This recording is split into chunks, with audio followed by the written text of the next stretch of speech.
welcome to this week's Mathcast podcast. Today we are joined by a CPA scholar and a Math Leap student. Today we are joined by Chloe DaCosta, who will join us to discuss the fascinating problem of Fermat's last theorem. Without further ado, let's get started.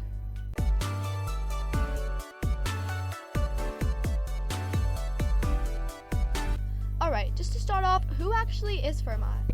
Well, Fermat was a French mathematician, and his full name was Pierre de Fermat, and he came up with, most famously, the last theorem.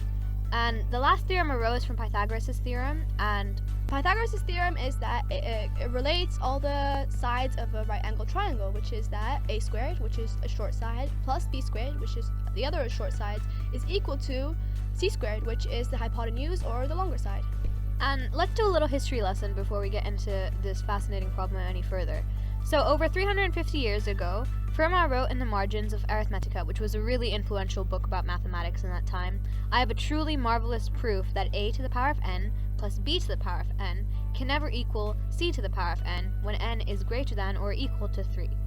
So this was a very puzzling, and it baffled many mathematicians because if he had a proof, then why didn't he write it down? And normally Fermat was the type of mathematician who, when he came up with a proof, he would challenge all the different mathematicians and be like, hey, I found a proof for this. Do you have it?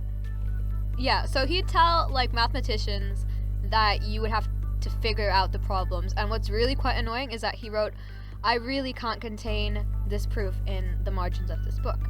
And that's kind of become a really famous statement that's associated with Fermat's last theorem. But over 350 years later, a 10-year-old boy called Andrew Wiles read about this theorem in a library, and he was very curious, so he made it his problem, and he was determined to solve it. He actually dedicated his entire life to it. It was over 30 years, and he spent over 30 years, and a portion of it was in secrecy because at the time, people had already tried to solve it, and it was sort of unsolvable to prove that it's true or false. People knew that it was false, but they didn't have a proof for it. Such as, for example, the twin prime conjectures. We think that it goes on forever, but we don't have a proof to show that. And this is a really recurring thing in mathematics because, there's a millennium problem that's going on, Riemann hypothesis, and people, they regard it as a fully true theorem, but they don't have a proof because they need to go to such extensive fields of research, well, not really research, but, proving it, that no one has the time to it because math is infinite and constantly being discovered. So after Andrew Wiles made it his problem, he worked on it alone for a few years, and then he came and he sat with a bunch of mathematicians. They were meant to be discussing something different, but then he told them that, hey, I have a proof for Fermat's last theorem. Obviously, they all thought that he was crazy because many people in the past have said that they have proved Fermat's last theorem, but it turns out to be a simple, hoax or calculator error or just rounding. So he presented them with a proof. And it seemed right. But after he wanted to publish it and make the proof, public, an editor found a mistake and an error in his calculations, and that kind of really messed with Wiles because he spent years working on it. And just imagine if you dedicated your life to work on a problem, and then in the last few minutes of publishing it and being known for the guy who solved this problem, who was there for over 350 years, turns out to be a flaw. Someone just comes up to you and they're like, yeah, actually you got this wrong, so you're gonna have to redo all of your life's work and make sure that there are no flaws at all because we expect you to be perfect.